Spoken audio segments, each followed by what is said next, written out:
Queridos, a gente está diante dos evangelhos que são chamados de sinóticos. E o que significa, né? Quais são os evangelhos sinóticos, então? Os evangelhos sinóticos são os 3 primeiros evangelhos aí do Novo Testamento. Provavelmente o livro que você mais leu na sua vida da Bíblia foi Mateus, porque muitas vezes a gente começou uma leitura por Mateus. E a Gênesis também. Gênesis também é um livro bem lido, que a gente começa e às vezes não termina, né? Mas, Mateus aí é um livro que está no nosso coração certamente. Mateus, Marcos e Lucas são considerados os evangelhos sinóticos. Nunca ouvi essa palavra, o que significa? Sim, significa que está em grego, né? Que está convergindo para a mesma coisa. Ótica é de ótica, de lente, né? Então, ou seja, está olhando para o mesmo lugar. Então, de certo modo, esses evangelhos, eles olharam para as mesmas cenas, são relatos sobre a vida de Jesus, mais ou menos sobre as mesmas cenas. Então, você vai ver cenas muito semelhantes. Quando você lê na sequência mesmo, quando você leu pela primeira vez, sobretudo, você deve ter reparado isso. Que é assim, li Mateus, e aí vou ler Marcos, e já li essa história. E aí vai ler Lucas, e já li essa história 2 vezes. Por quê? Porque são as mesmas histórias, não todas, né? Tem as suas exceções ali, tem suas particularidades, mas são basicamente as mesmas histórias contadas por 3 pessoas diferentes.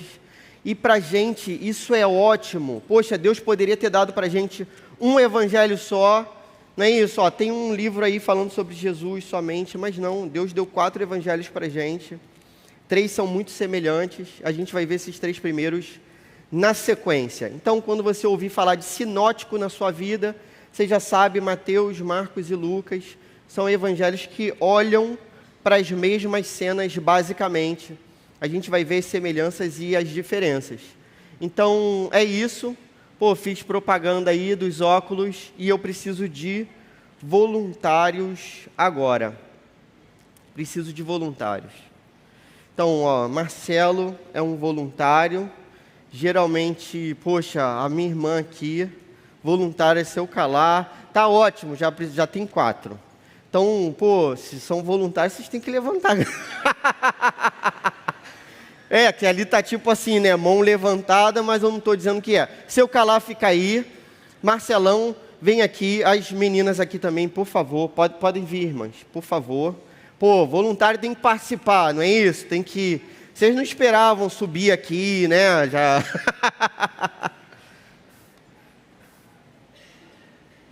Então, Marcelo vai ficar aqui pertinho da bateria. Se eu calar, vai ficar aí. As meninas vêm para cá. Vão ficar do lado de cá. Beleza?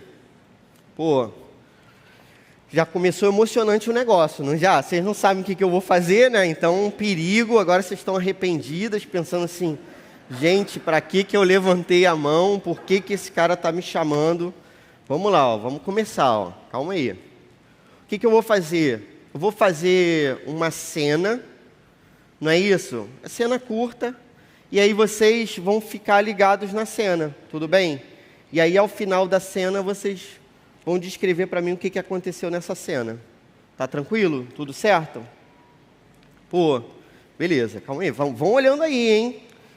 Pensei nisso durante anos para fazer. Agora é hora de brilhar, galera. É a vez de vocês, beleza? Vocês esperaram por isso a vida toda. Então, vocês estão no meio de uma cena. É improviso, vocês não sabem o que vocês têm que fazer. Improviso total. Então, a cena ainda não começou, não. Vai começar lá atrás, eu vou desligar meu microfone. O pessoal, falou para eu não fazer isso, não passar na frente das caixas. Vou desligar o microfone aqui rapidinho, beleza?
Agora voltou. A cena acabou. Pô, agradeço aos irmãos aí.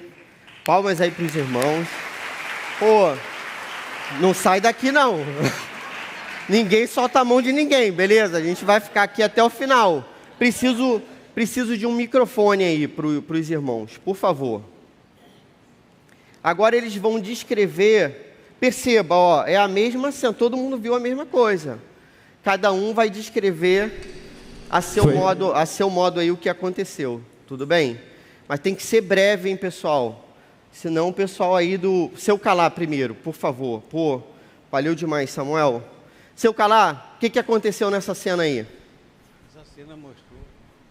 Vê aí no microfone.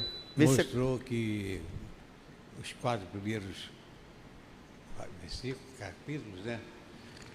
Mateus, Marcos, Lucas e João,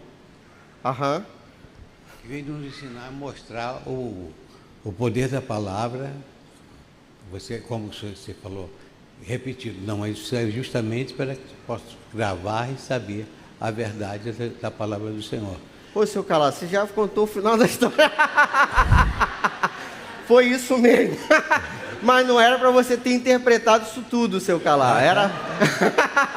Ele já contou o final da história. Beleza. A gente tem aqui, ó, Mateus, beleza, Marcos, Lucas e João. Olha, depois já estou com crédito com vocês, hein? Pô, valeu. Palmas pro seu Calá. O microfone, seu Calá. Pô, valeu demais. É isso aí, seu Calá. Pô, contou o final da história. O Marcelão vai ser o último. As meninas vão dizer aqui o que elas viram nessa cena. A cena, para quem está lendo a palavra de Deus, ela realmente reproduz, né, a forma como os evangelhos, né, falaram sobre, testemunharam sobre a palavra, né, no meio do povo. Então, é isso que mostra os evangelhos, através de Jesus, eles testemunharam tudo que eles viram naquela época que Jesus fez, né? Os milagres, as curas, a libertação, Jesus expulsou demônios. Então, tudo isso que eles viram, eles testificaram e testemunharam e escreveram na palavra de Deus através do Espírito Santo, né? Exatamente. Pô, valeu demais. É só a cena, é isso aí, com certeza. Não, eu vou descrever agora o que aconteceu de fato aqui. Isso, é isso, né? Aí. Clovinho entrou com os copos d'água, chegou no seu Calá, cumprimentou, conversou com ele, abraçou e depois entregou um copo d'água. Depois chegou no Marcelo, entregou o copo d'água primeiro, depois conversou, cumprimentou e abraçou. Depois ele veio e entregou para a Valéria e depois entregou um copo d'água para mim. Poxa, essa aqui... Essa aqui é Lucas, no Evangelho, marcando todas as etapas ali, cronologicamente, direitinho. Pô, excelente. Agora o Marcelo, por fim, por favor. O Cláudio falou que ele daria água para quem ele amasse. É isso aí. Então, olha só. O que o Marcelo revelou no final é algo que os outros não sabiam, beleza? E não repararam, porque cada um está numa ótica diferente. Então, o seu Calá está na ótica de quem vê ali de baixo. Essa galera aqui está sofrendo a pressão de quem está em cima. Todo mundo recebeu esse copo d'água. Mas o Marcelo era o único que sabia, né, porque eu falei isso para ele, que eu daria esse copinho d'água aí para quem eu amava. Então ele teve uma percepção diferente, ele seria o João aí de repente, nessa perspectiva do Evangelho. Beleza, deu para entender a questão dos Evangelhos? Então cada um veio de uma ótica diferente, porque eram irmãos que naquela cena estavam em posições diferentes, muitas vezes, e alguns deles tinham o privilégio de receberem algumas informações a mais, que era o caso, né, sempre de João, Tiago, Pedro, que estavam mais próximos de Jesus ali. Pô, Excelente, pessoal. Muito obrigado. Pode ficar com a água aí, já que, né? Vocês participaram. Poxa. Obrigado. Obrigado, minha irmãzinha. Obrigado. Queridos, assim foi construído o Evangelho. Os Evangelhos não são biografias. Então você vai reparar que nos Evangelhos não há uma preocupação de escrever tudo de modo cronológico. A gente não vai ter grande parte da infância de Jesus. Lucas vai ser o único que vai falar um pouco do nascimento de Jesus ali junto com Mateus, dá alguns detalhes a mais porque provavelmente ele conviveu com Maria e colhe esses detalhes ali dos relatos de Maria, mas grande parte da história de Jesus a gente não sabe. Então o que a gente sabe de Jesus é aos 30 anos, e por volta de 30 anos ele inicia o seu ministério, segundo o Evangelho de Lucas. A gente tem mais ou menos uns 3 anos, de 3 a 5, por isso a gente calcula 33 anos aí para a idade de Jesus, na crucificação. Então a gente tem 3 anos da vida de Jesus somente, registrados nos Evangelhos. Mas isso é a palavra de Deus, é o suficiente, e isso já é difícil demais para a gente viver, né? Para a gente seguir. É isso. Queridos, Mateus, Marcos e Lucas são os 3 sinóticos. Então a gente vai tentar olhar para essa galera aí. O que aconteceu até o Evangelho de Mateus ser colocado aqui na sua Bíblia, né? A gente imagina que o primeiro Evangelho possa ser tanto Mateus quanto Marcos. Lucas certamente não foi o primeiro escrito, nem João. Então João provavelmente foi o último, mas a gente não sabe exatamente qual foi o primeiro. Como Marcos é o mais curto de todos, então imagina-se que Marcos tenha sido o primeiro. Tem vários jogos de referência para você montar assim, se esse faz referência desse, esse que veio antes, se esse faz referência a esse veio antes. E no meio dessas configurações você tem 2 hipóteses, que são as hipóteses que a gente chama de marcana, né, e matiana, né? Então, Mateus e Marcos, os primeiros evangelhos aí sendo escritos. Beleza? Quando o evangelho é escrito, você já tem... Eu sei que isso é básico, mas, tem uma galera nova no nosso meio. O Antigo Testamento todo já foi escrito, tudo bem? Aquilo que a gente chama de Bíblia hebraica já está composta. Então, você já tem todos os livros do Antigo Testamento e toda a história do Antigo Testamento. Há um período de intervalo entre o último livro escrito do Antigo Testamento e o primeiro do Novo Testamento, que a gente chama de silêncio profético. Há um período de silêncio profético, não que não houvesse mais profetas em Israel, mas que a palavra registrada não foi mais escrita como palavra de Deus. E aí vem João Batista e vem Jesus, e aí você tem essa sequência dos evangelhos. Então o que aconteceu até aqui na história da redenção? Então o que a Bíblia está contando? A história de um Deus que ama, é isso que a Bíblia está contando. Um Deus que ama aqueles a quem Ele escolhe, os seus escolhidos, the chosen, beleza?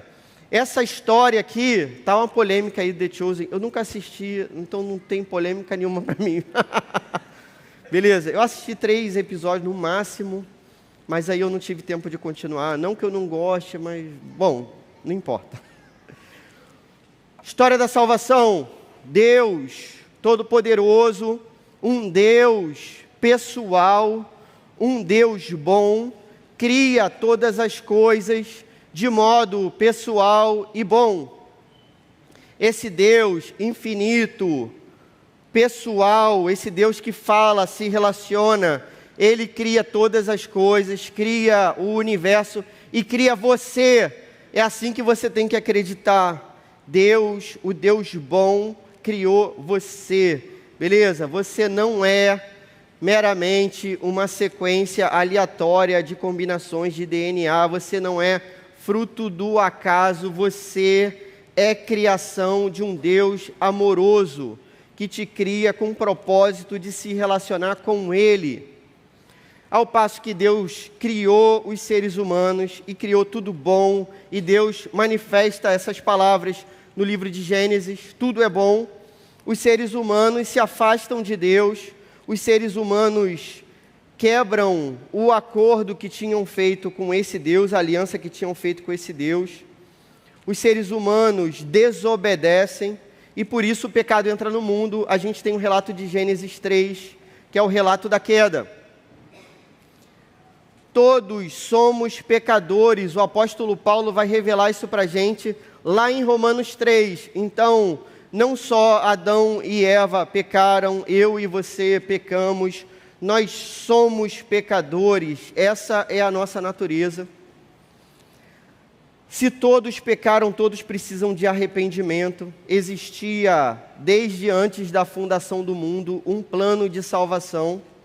O Senhor enviaria o seu Filho, assim o fez há 2000 anos, na figura de uma pessoa chamada Jesus de Nazaré, filho do carpinteiro, conhecido como filho do carpinteiro, criado na Galiléia, nascido em Belém, nascido da Virgem. Jesus vem ao mundo como o Cordeiro de Deus que tira os pecados do mundo. Aqui não é você, de modo genérico, entender que Jesus tira os pecados do mundo, mas de modo pessoal, entender que Jesus limpa o seu coração dos seus pecados. É assim, você tem que se apropriar dessa mensagem como sua, como única, como pessoal. Então, Jesus morre pela igreja, com certeza, mas Jesus morre por mim, Jesus morre pelo Clóvis. Essa é a mensagem de salvação. Jesus vem ao mundo. É esse o momento em que a gente vai focalizar as nossas câmeras, as nossas mentes, o nosso olhar no Evangelho de Mateus. Existe nesse contexto uma dominação romana, então Roma é um império vigente, você já sabe isso, mas isso gera implicações que são positivas para a propagação do Evangelho. Então existe uma língua comum, que é o grego, e por isso esses caras, ainda que hebreus, no caso de Mateus aqui, Levi, né, o publicano, era um hebreu, então ele poderia ter escrito o evangelho dele em hebraico, mas o evangelho chega a nós registrado em grego. Por quê? Porque essa era a língua que a galera conhecia. Então era a língua do povo, era a língua comum, era a língua popular. Então era o modo como eles poderiam alcançar mais pessoas, o mundo todo, na verdade. Além da língua, a gente tem uma relativa liberdade religiosa. O Império Romano permitia que os judeus cultuassem o seu Deus, tendo um templo, desde que pagassem os impostos direitinhos e não negassem a César. Então, a condição era essa: você paga o imposto, e o imposto era bastante caro. A gente vai ver pela própria figura de Mateus, né, que era um cobrador de impostos, então muita gente ganhava dinheiro nesse processo. Nesse tempo aqui, o cobrador de impostos podia ficar com parte do imposto cobrado. Então ele tinha que dar X para Roma, ele poderia cobrar 2X de você. Ficava com X e dava X para Roma. Ele tinha essa autoridade, então ele ganhava muito dinheiro com isso. O Império Romano, se você pagasse o imposto, estava tranquilo, você poderia cultuar o seu Deus lá, você só não poderia se revoltar contra César. César era o Senhor. Então, sempre que aparece a palavra Senhor aqui na Bíblia, que é a palavra Kyrios, essa palavra, falando de Jesus como o Senhor, Jesus está acima de César. César que era chamado de Senhor. Você não poderia chamar ninguém de Senhor, a não ser César. Então, a Bíblia é um contraponto aí a essa divindade, né, de César. E havia uma relativa paz também para você circular. Então, não era como na cidade aqui ao lado, que você tinha que baixar vidro, ligar alerta, e cidade de onde eu vim, tirar a barricada lá do meio do caminho, não é isso? Pedir autorização, vou só ali pegar uma pessoa ali e vou voltar rapidinho. Não, você transitava, é claro que tinha perigo, mas não era algo que comprometia essa dominação romana, a ponto de Paulo poder viajar e pregar a palavra aí, né, por todo o mundo antigo. A gente tem uma estratégia que foi identificada por um autor que estuda esses textos. Essa estratégia é bem interessante. Parece que Jesus, e certamente está no meio do caminho de 3 continentes. Então, ó, Jesus está aqui, ó, Israel aqui, essa região, beleza? E você vai reparar, se você lembra do mapa mundi, se não, pô, vai saber agora, aqui a gente tem a África, não é isso? Aqui Oriente Médio e Ásia, e para cá, para cima, aquela botinha lá, a gente tem Europa. Jesus está no ponto de encontro. Essa terra não foi escolhida aleatoriamente, né, como sendo a terra do povo de Deus, porque justamente essa região de Israel é o ponto de encontro de todo o mundo conhecido na época. Então, o ponto de encontro de 3 continentes ali, África, Ásia e Europa. A Galileia, na qual Jesus foi criado, é chamada de Galileia dos Gentios. Por quê? Porque muita gente de fora caminhava para esse lugar, passava, era rota comercial. Nesse sentido, o Evangelho vai poder ser espalhado pela Ásia, pela Europa e pela África também. Parte da história que a gente, né, não conhece muito bem, mas o Evangelho chega à África e conquista os corações da África também. A gente vai ver que alguns desses evangelistas vão, inclusive, para a África também pregar o Evangelho. Beleza? O que eu quero que você entenda aqui? Jesus nasce nesse lugar, já dentro do plano de Deus, para que o Evangelho fosse divulgado. Mateus conta a história de Jesus como o cumprimento da história da redenção. Então, Jesus é o cumprimento da história da redenção, a história de salvação. Jesus vai cumprir toda a lei, Jesus vai cumprir tudo que precisa ser cumprido para que a gente seja salvo. Beleza? E isso é bom demais. Mateus é o cumprimento da história da redenção escrito para os hebreus. O que você vai ter que se ligar na hora que você lê Mateus? Já leu, né? Mas você vai ler de novo, né? Se Deus permitir, muitas vezes na sua vida. Você vai perceber que Mateus usa muitos termos e retoma os profetas a todo momento. E toda hora ele está tentando falar com os hebreus. Então, o público-alvo para quem o Evangelho foi escrito, no caso do Evangelho de Mateus, foram os hebreus.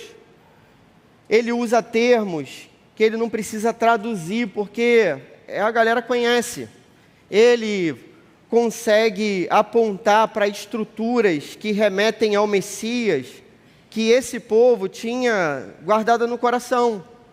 Então, para esse público, o Evangelho de Mateus é muito fácil de entender. Para a gente também não é muito difícil, porque a gente já se acostumou com o ambiente da igreja, mas se você pegasse uma pessoa assim, realmente zerada no Evangelho, pessoa que não viveu num lar cristão, uma pessoa que não é de família cristã, e você desse o Evangelho de Mateus assim, tipo um amigo meu da faculdade lá, pô, o cara podia ser, né, doutor em literatura, dá o Evangelho de Mateus, diz assim, lê, me diz o que você entendeu, não vai entender muita coisa. Beleza? Quem é Mateus? Mateus é o cobrador de impostos lá, chamado de Levi. Mateus foi escolhido por Jesus, né? Enquanto estava na coletoria. Pô, e isso é interessante, né? Mateus estava cobrando imposto no meio da sua função. Você já entendeu isso, né? Que os cobradores de impostos eram odiados pelo povo. Por quê? Porque além de representarem um governo dominador ali sobre aquela região e opressor muitas vezes, que era o governo de Roma, eles cobravam mais impostos do que Roma exigia que fosse cobrado. A gente tem a lembrança de um cobrador de impostos aí em Mateus 17, 24. Vamos abrir então, para a gente começar a usar a Bíblia? Você acordar aí, ó. Mateus 17, 24.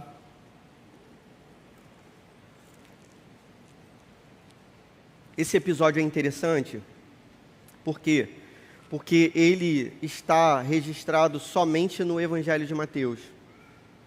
Então a gente não tem registro nos outros evangelhos. O que eu tentei fazer? Pegar esses textos que são exclusivos de cada um desses evangelhos sinóticos para a gente poder reparar essas diferenças.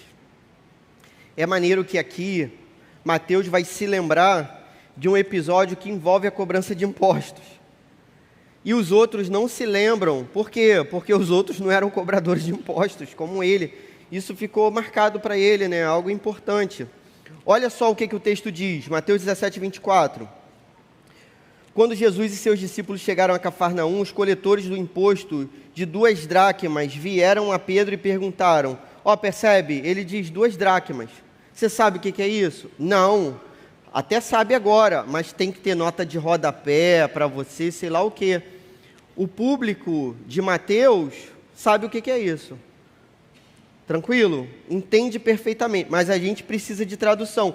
Vieram a Pedro e perguntaram, o mestre de vocês não paga o imposto do templo? A gente tem uma nota de rodapé aqui também, né, dizendo que esse imposto são 2 dracmas. Aí olha só, sim, paga, respondeu ele.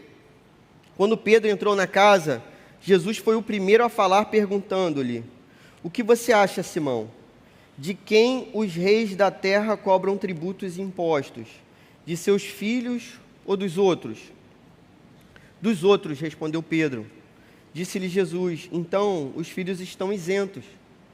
Mas, para não escandalizá-los, vá ao mar e jogue o anzol.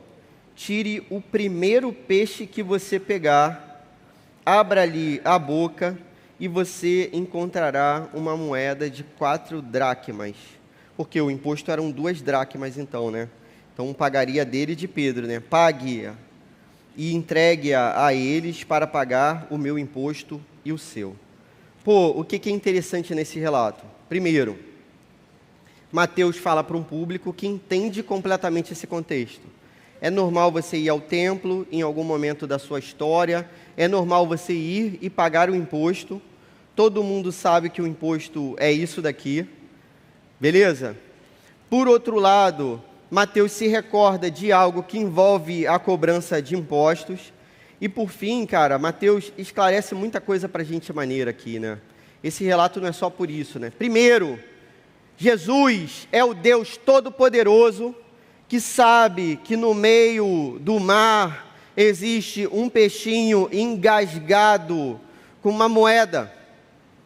E Jesus vai mandar Pedro desentalar o peixe lá engasgado, justamente aquele peixe que em algum momento resolveu mordiscar aquela moeda serviria para pagar o imposto de modo honroso, né? O imposto de Jesus e de Pedro. Tem mais algo revelado aqui também. Perceba que só 2 pessoas pagam o imposto. Esse imposto era cobrado por idade. Então, crianças e jovenzinhos não pagavam o imposto. Muito provavelmente os 2 mais velhos do grupo são os únicos que pagam o imposto, que são Jesus e Pedro. O único apóstolo que a gente tem relato de que seja casado, né, nesse momento aqui, é Pedro. Muito provavelmente, os outros discípulos de Jesus, os apóstolos queridos, os outros discípulos de Jesus, os apóstolos, beleza? Esses eram jovenzinhos do Up e do Go. Jesus reúne jovenzinhos, passa a sua mensagem a esses jovenzinhos, e esses jovenzinhos pregam o evangelho em todo mundo, dão a vida pelo evangelho e mudam a nossa história. Olha que maneiro, cara. Você que é jovem aí, você que é jovenzinho, percebe? A galera muito novinha aqui, galera que nem era casada, que nem tinha idade para pagar imposto. Foi a galera que foi chamada por Jesus aí, para ser discípulo dele, para ser treinado por ele e para levar o evangelho. Eles recebem um treinamento de 3 anos. São novos convertidos, né? 3 aninhos só na fé. Quem tem 3 anos aí de caminhada aí com Jesus? Quem tem mais de 3 anos de caminhada aí, levanta a mão então. Pô, aí, todo mundo... eu não queria dizer isso, todo mundo velho. Poxa, cara, maneiro demais, né? Jesus tira a moedinha da boquinha lá do peixe. É logo o primeiro que ele pega, então Pedro não tinha que ficar tentativa e erro lá, pescando o dia todo. Pô, para um cara que é pescador, isso aqui era fácil. Se fosse para mim, eu ia ficar o dia todo. E não ia conseguir pegar. Mas Pedro, pegou o peixinho, tirou a moeda, pagou o imposto. Maravilha. Jesus se revela como filho, porque ele diz que o filho não paga o imposto, né? Esse texto é lindo. O Messias prometido, com foco nos hebreus. Pô, volta lá para o início de Mateus, então. Mateus 1:1. O que você vai olhar aqui? O início do Evangelho. Como Mateus escreve para os hebreus, você lembra, os hebreus têm essa necessidade de genealogias, né? Por que para eles as genealogias são importantes e por que quando a gente lê as genealogias a gente fica assim meio cansado, né? A gente vai lendo, fulano, filho de fulano, fulano, filho de fulano, fulano, filho de fulano, fulano, filho de fulano. Aí, meu amigo, já não estou lembrando mais de quem foi o primeiro, segundo, já me perdi. Aí continua, fulano, filho de fulano, fulano, filho de fulano. E aí que eu boto, pô, se tivesse velocidade 5 no aplicativo, fulano, filho de fulano, amém, beleza. Maravilha. Por que eles precisam disso? Como o povo sofreu muitas divisões, muitos ataques, muitas diásporas, exílios, escravidão. Então, esse povo precisa contar as famílias para dizer assim, quem é do povo e quem não é. Eles tinham essa necessidade, a gente não tem nenhuma, isso para a gente não significa nada. Mas essa necessidade para eles era prática. Por quê? Para servir no templo tinha que ser de uma família específica. Para ser rei, tinha que ser de outra família específica. E quem era rei não podia servir no templo, e quem servia no templo não podia ser rei. Então, eles tinham que saber, dentro do serviço do templo, quem era de qual família, para ser levita, para ser sacerdote, para poder ser sumo sacerdote. Toda essa matemática para eles era aquilo que fazia a vida deles funcionar. Só que o que é maneiro da genealogia de Mateus, que é diferente da genealogia de Lucas, que a gente vai ver no período da tarde. Mateus diz assim, registro da genealogia de Jesus Cristo. Então, aqui ele diz, né, Jesus Messias, ungido. O público dele sabe o que é isso, ele não precisa explicar. Filho de Davi, ele marca para a gente, né, uma ascendência de Jesus, que é importante para saber se Jesus é o Messias mesmo. Então, para ser Messias, Jesus tem que ser filho de Davi. Para ser o rei prometido que vai introduzir o reino para sempre, o reino eterno. Eu sou do reino eterno, e são para sempre seu a glória e o poder. Vamos lá, eu sou do reino. Acorda aí, Jesus é o rei. Ô galera, só eu que estou animado hoje, gente, que isso? Eu esqueci. Não, eu tomei meu remédio. Eu pensei que tivesse até esquecido. Tomei acelerado assim. Tomei. Eu esqueci que eu tinha tomado. Mas graças a Deus eu lembrei, senão eu ia tomar 2 vezes. Fica meio assim. Jesus é filho de Davi. E ele, sendo semente de Davi, ele é a promessa, o cumprimento da promessa de um reino eterno para a semente de Davi. E Jesus é filho de Abraão. Então essas duas figuras aqui são figuras pactuais. Você vai se recordar que lá em Gênesis 15, Deus fez um pacto com Abraão. Lembra daquela cena muito louca lá, que os animais são cortados ao meio? Abraão adormece, Deus passa no meio dos animais, Abraão acorda, não pode passar. Eu já expliquei isso 1000 vezes, mas vou explicar de novo. Poxa, no mundo antigo, um pacto, um tratado, um acordo era assinado dessa maneira. você cortava animais, passava no meio dos animais as duas partes. Vou fazer um acordo com o Rodrigo. A gente vai fazer uma sociedade. E aí, para fazer esse acordo, como é que a gente selava esse acordo? A gente cortava os animais no meio, Rodrigo passava e eu passava. Todo o povo via. O que aquilo significava para o povo? Uma assinatura. Só que a assinatura significava que, se Rodrigo descumprir o acordo, vai acontecer com ele o que aconteceu com o animal. A gente vai cortar ele no meio. Se o Clóvis descumprir o acordo, vai acontecer com o Clóvis o que aconteceu com o animal. Vai ser morto. Consegue entender? Deus faz um pacto com Abraão, lá em Gênesis 15. Só que o que é o maravilhoso lá do pacto que é feito com Abraão? Abraão não passa no meio dos animais. É Deus que passa somente. Ali, queridos, é a graça de Deus dizendo para Abraão, ó, eu vou cumprir. E eu dou a minha vida por esse cumprimento.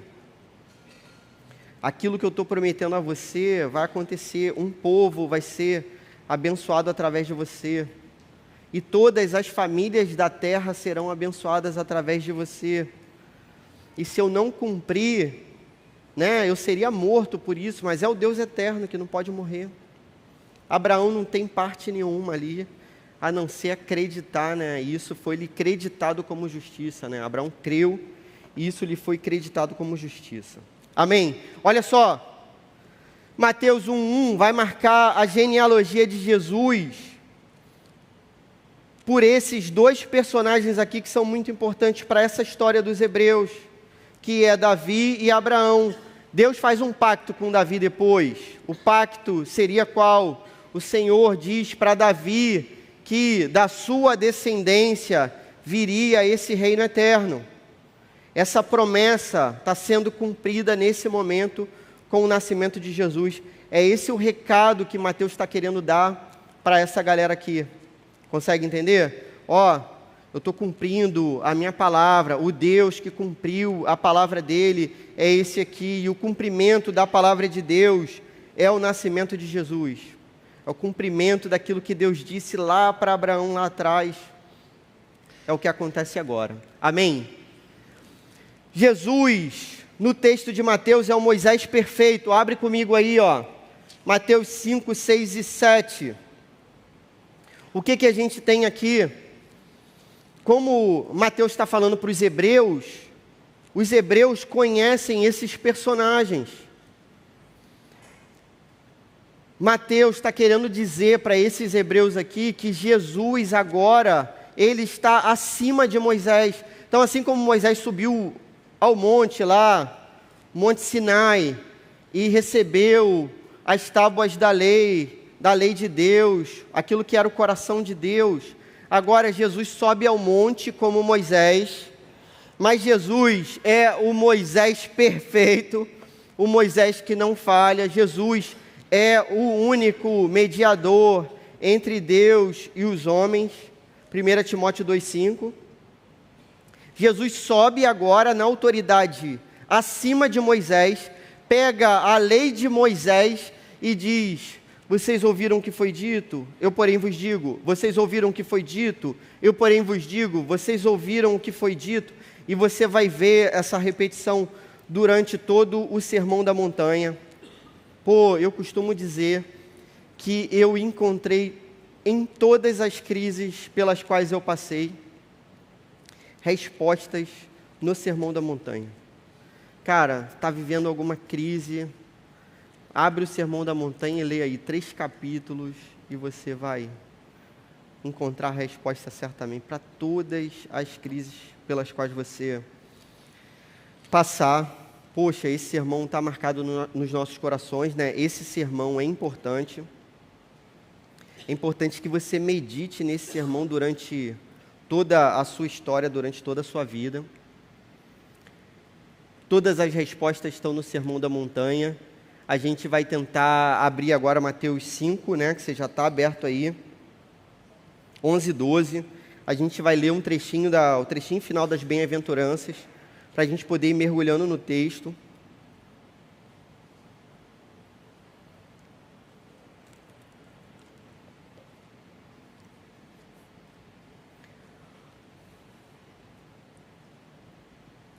Lembra do Salmo 1? O que o Salmo 1 vai dizer?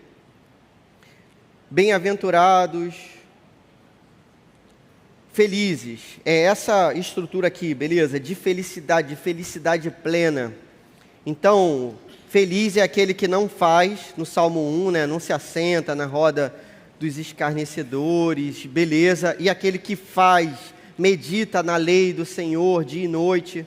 Jesus está retomando os salmos agora.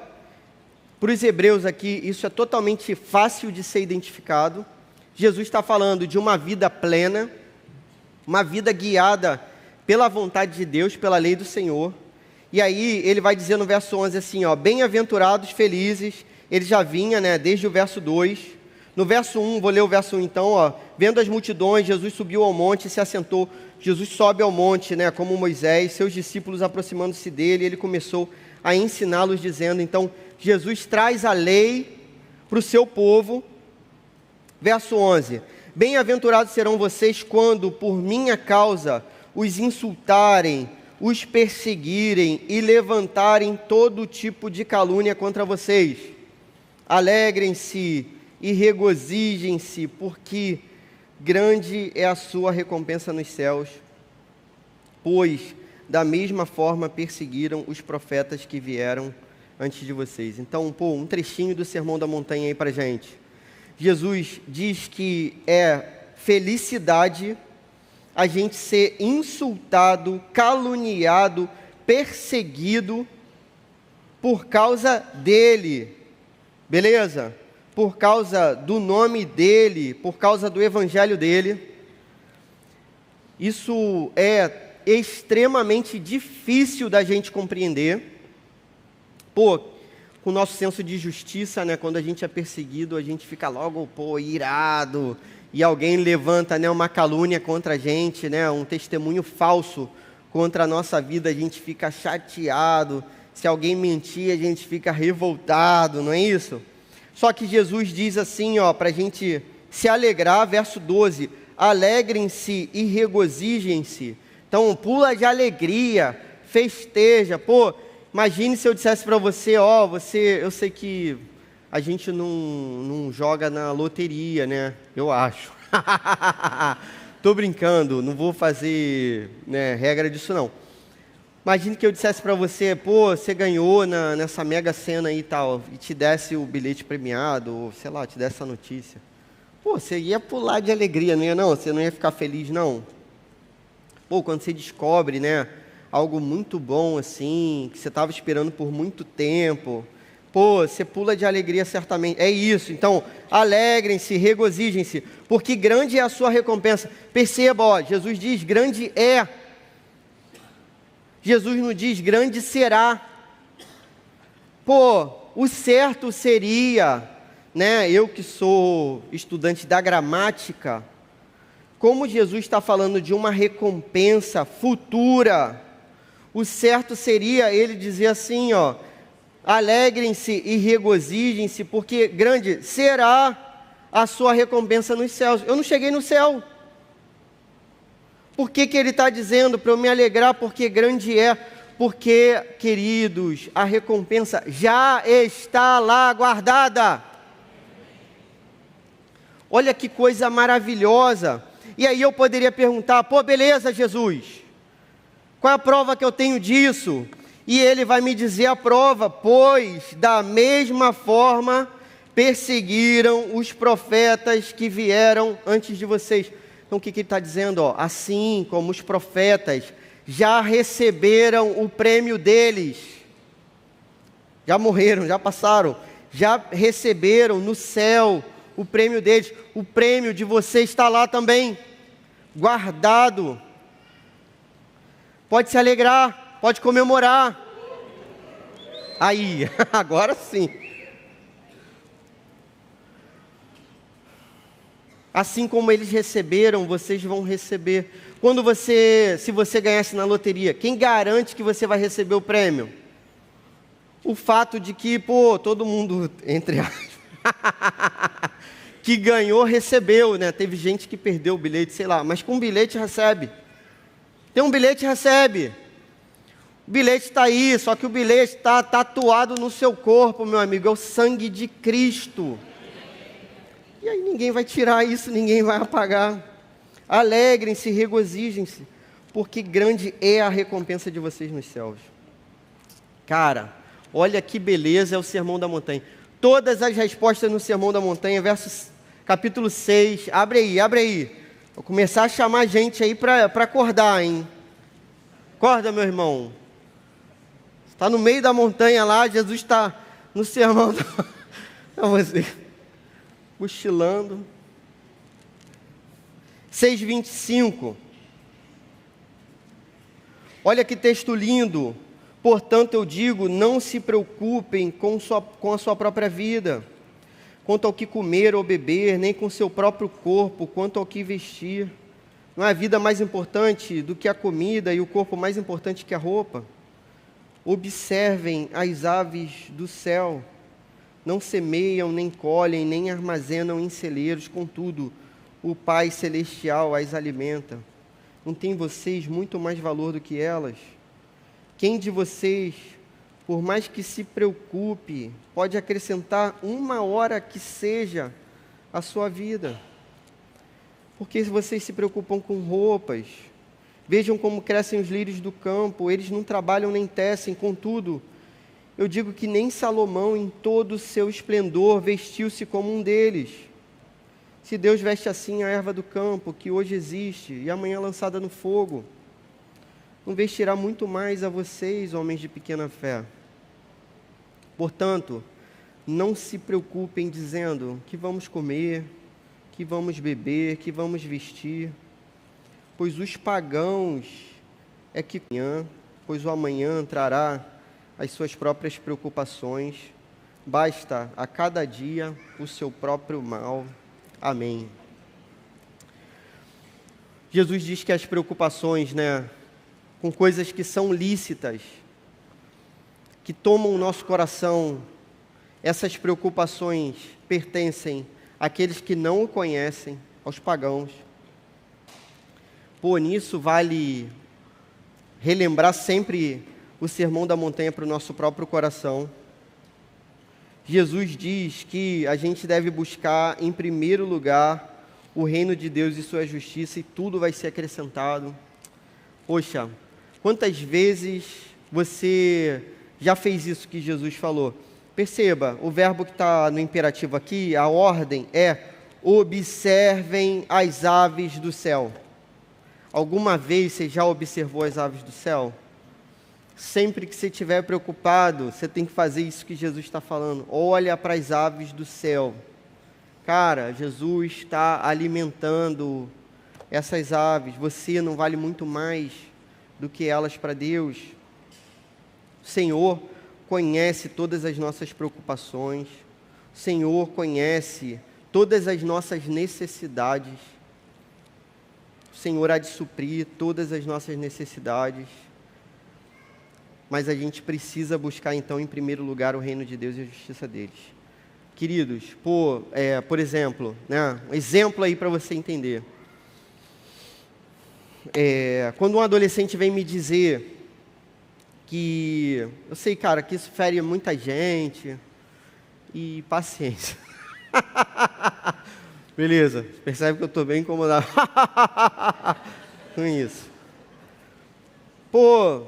Eu estou matriculado num pré-vestibular de 8 às 8, todo dia, não sei o que, sábado, domingo tem prova, não sei o que. Cara, aí, para mim, cara, isso aí é dinheiro jogado no lixo, beleza? Eu sou educador, tem um curso de redação para o vestibular, beleza? Dinheiro jogado no lixo, se você, por conta disso, vai perder o coração do seu filho. Cara, eu prefiro que meu filho perca a aula para vir à igreja. Queridos, é simplesmente assim. Beleza? Prefiro que meu filho perca a aula para vir para a igreja do que deixe de vir, Tem cabimento, não tem cabimento. Meu filho vai ficar num pré porque ele tem que passar para carreira muito difícil. E aí acabou célula, acabou go up e acabou o serviço na igreja. Cara, você está vendendo o coração do seu filho. Você está vendendo, é isso que você está fazendo. Para a porcaria da carreira que vai vir amanhã. E que não vai salvar a vida do seu filho. Vai ser um inferno se seu filho se formar e ele abrir mão da fé. Vai ser um inferno, um inferno. O inferno vai estar batendo palma para a gente, queridos. Então, não quero saber. Meu filho não vai fazer de jeito nenhum. Se meu filho demorar 10 anos para passar no vestibular, problema. Beleza? Vai trabalhar também, eu vou botar ele para trabalhar. Vagabundo também não vai ficar na minha casa. Mas, não é por causa disso que... eu era adolescente, Jonatas também, e todos os outros aqui que foram no passado. A gente morava na... um dia a gente já foi, passou bastante. Que pena. A gente morava na igreja, gente. Cara, não tinha essa, a gente queria... Era igreja todo dia. E sabe o que isso fez? Só bem para o meu coração, não me arrependo de nada disso. Qualquer coisa que eu tenha de positivo dessa época foi isso. O resto foi as porcarias das minhas escolhas, do que eu fiz de errado, de mim mesmo. Tem filho aqui que o pai não traz para a igreja porque dá trabalho. Gente que tem carro e não traz porque está cansado. Gente, isso é sem cabimento, sem cabimento. Que tristeza. Mas vai vir de ônibus. Vem, andei de ônibus a vida toda, você também. Nossos filhos estão mal acostumados também, né, gente? Ensina teu filho a andar de ônibus. Dá o Rio Card, vai ser feliz, não é isso? E o máximo que vai acontecer é saltar no ponto errado. É o máximo que vai acontecer. E aí vai pegar o outro e vai se virar. Aprende a se virar, Mas vem para a igreja, galera. Tem que vir, tem que estar. Eu sei que é cansativo, irmãos. Eu sou igual a todo mundo. Mas, o que está em jogo ali é o futuro dos nossos filhos na fé, o coração deles. A gente precisa colocar em primeiro lugar o reino de Deus e a justiça dele. Tudo mais vai ser acrescentado. Amém? Amém. Todas as respostas estão no Sermão da Montanha, capítulo 7, dá uma olhada aí comigo, 1 a 6, 7, 1 a 6, olha que coisa impressionante, não julguem, para que vocês não sejam julgados, pois da mesma forma que julgarem, vocês serão julgados, e a medida que usarem também será usada para medir vocês. Porque você repara no cisco que está no olho do seu irmão e não se dá conta da viga que está no seu próprio olho? Como você pode dizer ao seu irmão, deixe-me tirar o cisco do seu olho, quando há uma viga no seu? Hipócrita, tire primeiro a viga do seu olho, então você verá claramente para tirar o cisco do olho do seu irmão. Não deem o que é sagrado aos cães, nem atirem suas pérolas aos porcos, caso contrário, estes as pisarão, e aqueles, voltando-se contra vocês, as despedaçarão. Aí olha só, parece que Jesus está condenando aqui o julgamento. E a gente tem muito isso no nosso meio, né? A gente não pode julgar, tal. Então, certamente, Jesus está estabelecendo uma base aqui para o julgamento. Tudo bem? Primeiro, ele alerta para não julgar, mas se você ler o sermão como um todo, e a gente vai ler já, 15, 23, parece que ele não está condenando todo tipo de juízo, mas o juízo precipitado. Então ele coloca uma condição, porque ele diz assim, porque você repara no cisco que está no olho do seu irmão e não se dá conta da viga que está no seu próprio olho. Então, parece que o julgamento de Jesus é o seguinte: se você repara algo na vida do seu irmão, não se precipite, olhe para a sua própria vida. Beleza? Então, tem um irmão lá da minha célula, o cara me incomoda, beleza? O cara chato, o cara tem uma risada assim,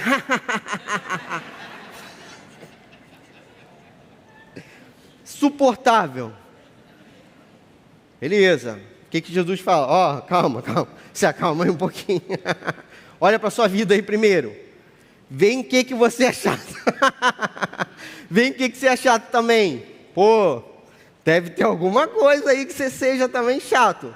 Não é isso? Vem o que você é chato. Primeiro, corrige a sua vida. Mas Jesus diz assim, ó, perceba, se a questão fosse não julgar simplesmente, Jesus ia parar na hora da trave no olho, porque ele ia dizer assim, não julga. Viu o problema no outro? Olha para o seu problema, resolve o seu problema. Mas não, ele diz assim, viu o problema no outro? Olha para o seu problema, resolve o seu, depois ajuda o seu irmão. Se não houver juízo, não tem ajuda. Beleza? Se não tem juízo, não tem ajuda, galera. Por exemplo, reparo que um irmão meu tem a mania de mentir. De vez em quando, ele lança um migué. O que eu tenho que fazer? Olhar para a minha vida. Pô, será que em algum momento eu também não estou agindo como ele? E aí, possivelmente, Deus vai me lembrar de todas as vezes que eu aumento as histórias para ficarem mais bonitas, que eu dou aquela desculpinha assim, né, que parece que não faz mal a ninguém. E aí, ó, percebe? Eu tenho o mesmo problema do irmão. Só que aí o que Jesus diz? Eu devo resolver o meu problema, mas devo ajudar o meu irmão. O que contribui para isso tudo? Se a gente lê 7,15, olha só, 15, logo na sequência. Cuidado com os falsos profetas. Eles vêm a vocês vestidos de peles de ovelhas, mas por dentro são lobos devoradores. Vocês os reconhecerão por seus frutos. Então, ó, parece que há um critério para a gente julgar o que é bom e o que não é. Beleza? Qual o critério? Os frutos. Só que Jesus alerta principalmente para os que são lobos em peles de cordeiros, para os falsos profetas. Então, para aqueles que têm uma aparência de religião, para aqueles que têm uma cara de religiosidade, é para esses aí que você tem que ficar mais ligado. Mas existe um critério para a gente julgar. O critério é o fruto. O fruto é bom, a árvore é boa. O fruto é mau, a árvore não é boa. E Jesus diz que essa árvore vai ser cortada. Ou seja, Jesus diz, fica tranquilo, ó, se resguarda. Jesus também não está falando assim, pô, se eu tenho que saber quem é lobo em pele de cordeiro pelo fruto. Jesus não está querendo que eu seja inocente demais. Quer que eu seja prudente como a serpente. Então eu tenho que estar ligado, o tempo todo ligado. Essa pessoa aqui parece um profeta falso, então eu me resguardo, mas eu fico tranquilo, porque em breve a árvore vai ser cortada. Jesus diz que vai cortar. E ele complementa com a falsidade dentro do reino. Nem todo aquele que diz Senhor, Senhor entrará no reino, 21. Apenas aquele que faz a vontade do meu Pai que está nos céus. Muitos dirão naquele dia, Senhor, Senhor, não profetizamos no seu nome? Em teu nome não expulsamos demônios e não realizamos muitos milagres? Então eu lhes direi claramente, nunca os conheci. Afastem-se de mim, vocês que praticam o mal. Percebe? Pô, o que eu quero dizer? Nesse sermão, a gente tem uma pérola na palavra de Deus, para você meditar durante toda a sua vida, guardar no seu coração. Se você conseguir fazer isso, você vai complementando uma parte com a outra e guardando seus tesouros aí, até a volta de Jesus. O que é maneiro é que a gente está fazendo essa leitura aí, totalmente acelerada, que você leu verso 1, verso 2 e assim por diante. Quando a gente faz essa leitura, é legal que a gente pega o trechão grande, então a gente consegue pegar um sermão da montanha inteiro, né? Porque às vezes a gente pega um trechinho, aí pega outro, e a gente não consegue dando essa visualizada no todo. Mas agora não, a gente consegue visualizar o todo. Eu estou vendo o horário aqui, Só para ver a hora aí que eu vou ter que liberar vocês. E estou tranquilo demais. Não estou não. Vamos correr. Moisés perfeito, Jesus alimenta o povo, Jesus é o maná. Então, referencial nosso, Hebreus, escrito para os hebreus. Então, Jesus é o Moisés perfeito. Jesus é a raiz de Davi e Jesus é descendente de Abraão. Agora, Jesus é o maná. Jesus alimenta o povo. Jesus é o pão que desceu do céu. Sei que essa expressão é de João, mas aqui a gente vai ver Jesus alimentando o povo nas multiplicações. Então, a gente tem, Mateus 14. Dá uma olhadinha aí comigo. Mateus 14.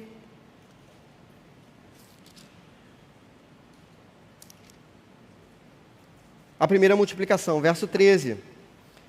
Jesus divide o povo lá em grupos, e aí depois Jesus reparte o pão. Pô, olha só como é que esse trecho é precioso também, irmãos, da palavra. Olha só que coisa maravilhosa. 14:13. Ouvindo o que havia ocorrido, Jesus retirou-se no barco em particular. Foi a morte de João Batista. Então parece que Jesus sente a morte de João Batista e se retira. Só que não tem jeito, ele vai para um lugar, a galera vai atrás. O pessoal era esperto.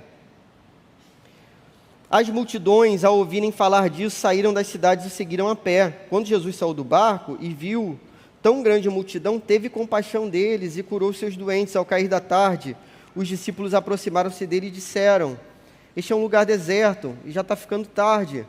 Manda embora a multidão para que possam ir aos povoados comprar comida. Respondeu Jesus: eles não precisam ir, deem-lhes vocês algo para comer. Eles lhe disseram: tudo o que temos aqui são 5 pães e 2 peixes.